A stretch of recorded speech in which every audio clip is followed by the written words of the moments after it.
صحیح بخاری میں حدیث ہے، نبی علیہ السلام فرماتے ہیں میں نے خواب میں دیکھا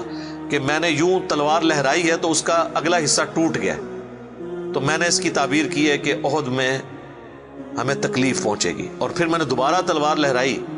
تو وہ اپنی اصلی حالت میں واپس آ گئی، تو اس کی تعبیر میں نے کی ہے کہ اس تکلیف کے بعد پھر اللہ تعالیٰ ہمیں راحت دے دے گا۔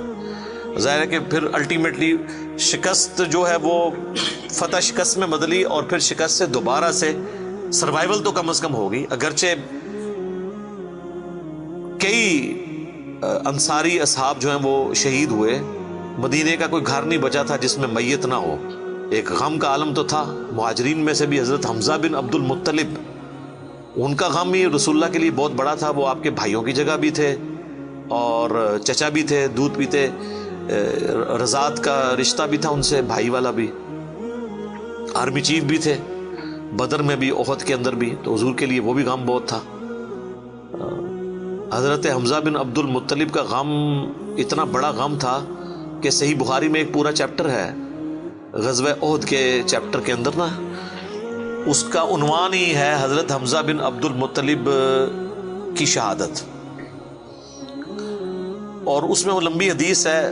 واشی کے بارے میں۔ دو تابعین جو ہے وہ واشی کو ملنے کے لیے جاتے ہیں، وہ شام میں شفٹ ہو چکے ہوتے ہیں، اور ان سے جا کے حضرت حمزہ کا قتل کے بارے میں پوچھتے ہیں، تو واشی بتاتے ہیں کہ جی میری یعنی ڈیوٹی لگائی گئی تھی جبیر بن مطعم کی طرف سے۔ خیر وہ جبیر بن مطعم بعد میں وہ بھی مسلمان ہو گئے، وہ بھی صحابی ہیں، اور ہند جو بیوی تھی ابو سفیان کی، اس نے اپنے باپ کا بھائیوں کا بدلہ لینا تھا، تو وہ کہتے ہیں میں ایک پتھر کے پیچھے چھپ گیا اور میں انتظار میں رہا کہ میں موقع ملتے ہی سامنے آ کے وہ نہیں لڑا، اس نے چھپ کے جو ہے نا وہ نیزے کا وار کیا، اور وہ کہتے ہیں ناف والی جگہ پہ میں نے نیزہ مارا اور وہ آر پار ہو گیا، اس کی وجہ سے حضرت حمزہ کی ڈیتھ ہو گئی۔ اور پھر کہتے ہیں میں جب مسلمانوں کو اللہ نے غلبہ دیا تو میں مکہ بھی چھوڑ کے، یعنی فتح مکہ کے بعد طائف چلا گیا، طائف میں نے سکونت اختیار کر لی، تو بالآخر طائف میں بھی اسلام پہنچ گیا، وہاں کے قبائل نے بھی اسلام قبول کر لیا، چاروں نہ چار میرے پاس کوئی حل نہیں تھا، تو مجھے میرے ساتھیوں نے کہا کہ رسول اللہ معاف کرنے والے ہیں، تم حضور کے سامنے پیش ہو، اللہ تعالیٰ تمہاری غلطی معاف کر دے گا، تو میں بھی ان لوگوں کے ساتھ چلا گیا۔ اب وہ نبی علیہ السلام کے سامنے پیش ہوئے، صحیح بخاری کے الفاظ ہیں کہ نبی علیہ السلام نے پوچھا واشی؟ کہا یا رسول اللہ واشی ہوں۔ قاتل حمزہ؟ کہا یا رسول اللہ۔ آپ امیجن کریں، آپ فرمایا کہ واشی تیرا جو یہ عذر ہے میں اس اعتبار سے اسلام قبول کرتا ہوں، لیکن کیا تم یہ کر سکتے ہو کہ مجھے اپنی شکل دوبارہ نہیں دکھانی؟ اچھا یہ حضور کا ہی حوصلہ تھا، ادروائز تو اس کا گاٹا اترنا چاہیے تھا، ٹھیک ہے، کیونکہ اب جب کہ غلبہ اسلام کا ہو گیا اس کے بعد اسلام قبول کرنا، لیکن حضور کی شفقت تھی۔ لوگ اگلے جملے کو تو دیکھتے ہیں کہ حضور نے کہا مجھے شکل نہیں دکھانی، اور وہ یعنی سمجھتے ہیں کہ شاید حضور نے سختی کی ہے یا ایک فنیٹک اپروچ ہے، ایسا نہیں ہے۔ آپ دیکھیں کسی کی جان بخشی ہو گئی ہے، یہ چھوٹی بات ہے۔ تو اس پہ میں اکثر جملہ بولا کرتا ہوں کہ چچا سے زیادہ انسان کو اپنی اولاد سے محبت ہوتی ہے۔ قاتلین حسین جو ہیں، قاتلین حسن ہیں، ان کے ساتھ قیامت کے دن رسول اللہ کا کیا ایٹیچیوڈ ہوگا ایز کمپیئر ٹو قاتلین حمزہ ابن عبد المطلب۔ کوئی شخص دنیا میں کہہ سکتا ہے کہ جی مجھے اپنے چچا سے، اپنی اولاد سے بھی بڑھ کے محبت ہے، تو اس کا تو ذہنی توازن بگڑا ہو تو لادہ بات ہے، یا جھوٹ بول رہا ہوگا۔ تو یہ کربلا جو ہے یہ کوئی چھوٹی چیز نہیں میرے بھائیوں، اور اس سے یہ بھی پتا چلا کہ غم کبھی بھی ہلکا نہیں ہوتا۔ فتح مکہ کے بھی بعد کی یہ بات ہے، یعنی حضرت حمزہ کی شہادت کو کم از کم 5 سال تو گزر چکے تھے۔ 3 ہجری میں غزوہ احد ہوئی ہے اور 8 ہجری میں فتح مکہ، اس کے بھی بعد کا واقعہ ہے یہ، 8 کا بھی ہو سکتا ہے 9 کا بھی، چلو کم از کم بھی 5 سال۔ کسی نے حضور کو مشورہ نہیں دیا کہ سوگ تو 3 دن تک ہوتا ہے، لیکن یہ سوگ حمزہ نہیں تھا، یہ غم حمزہ تھا۔ ہم اختلاف کرتے ہیں سوگ حسین سے، غم حسین تو قیامت تک جاری رہے گا،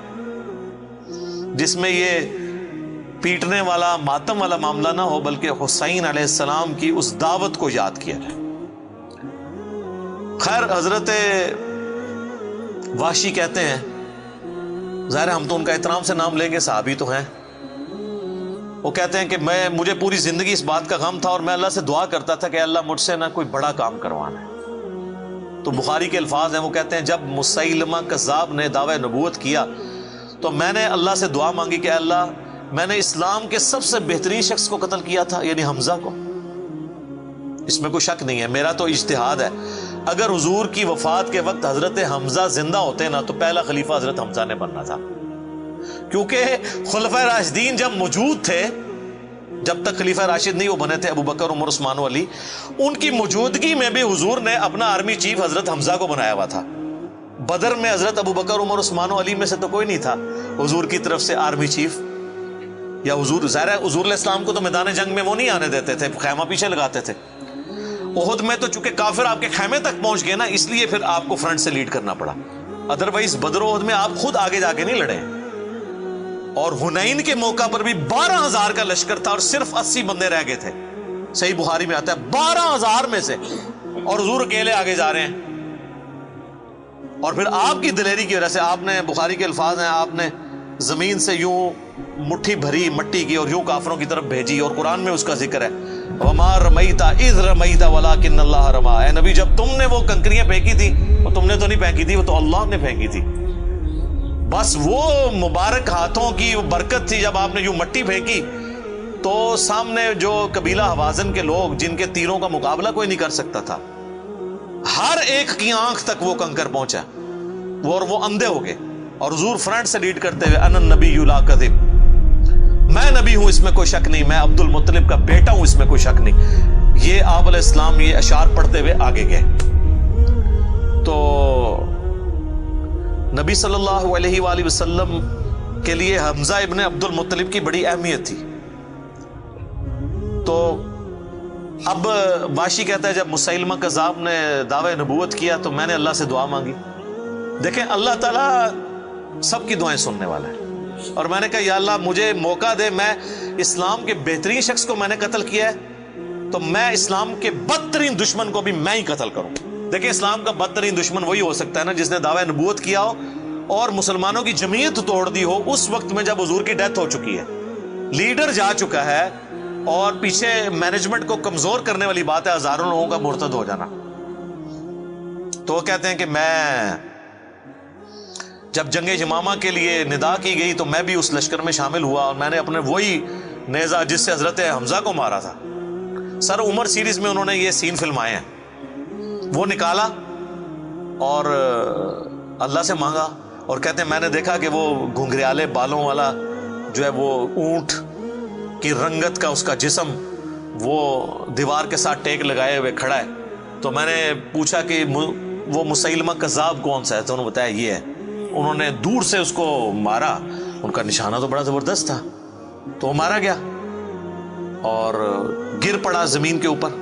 اس نیزے کے وار سے۔ پھر ایک انصاری صحابی نے آگے بڑھ کے اس کی گردن کاٹ دی۔ تو پھر وہ کہتے تھے کہ مجھے اللہ سے امید ہے کہ اللہ تعالیٰ اس نیکی کی برکت سے میری وہ غلطی معاف کر دے گا۔ ٹھیک ہے، ویسے تو اسلام لانے ہی غلطی معاف کر دیتا ہے، صحیح مسلم میں حدیث ہے کہ ایمان لانا پچھلے کے گناہوں کو معاف کر دیتا ہے، لیکن سر کچھ گناہ بہت بڑے لیول کے ہوتے ہیں، اس کے لیے بہت بڑے لیول کی نیکی چاہیے ہوتی ہے اس کی کمپنسیشن کے لیے، چونکہ حضور بھی تو اس اعتبار سے تو حضرت واشی حضور کے سامنے نہیں آتے تھے نا۔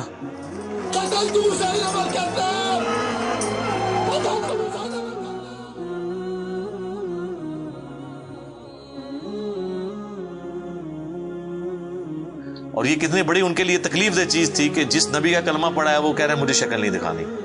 آپ اس تکلیف کو سوچ سکتے ہیں۔ ہاں اب میں یہ سمجھتا ہوں، اللہ سے امید کرتا ہوں کہ قیامت والے دن حضرت واشی حضور کے سامنے اس اعتبار سے پیش ہو سکتے ہیں کہ مجھ سے یہ غلطی ہوئی تو یا رسول اللہ دیکھیں آپ کے سب سے بڑے دشمن کو بھی میں نے ہی قتل کیا، تو یہ بہت بڑی سعادت ان کو ملی۔ رضی اللہ عنہم اجمعین وعلیہم السلام۔ صلاۃ بر محمد وآل محمد، اللہم صلی علی محمد وعلی آل محمد واصحابہ اجمعین الی یوم الدین۔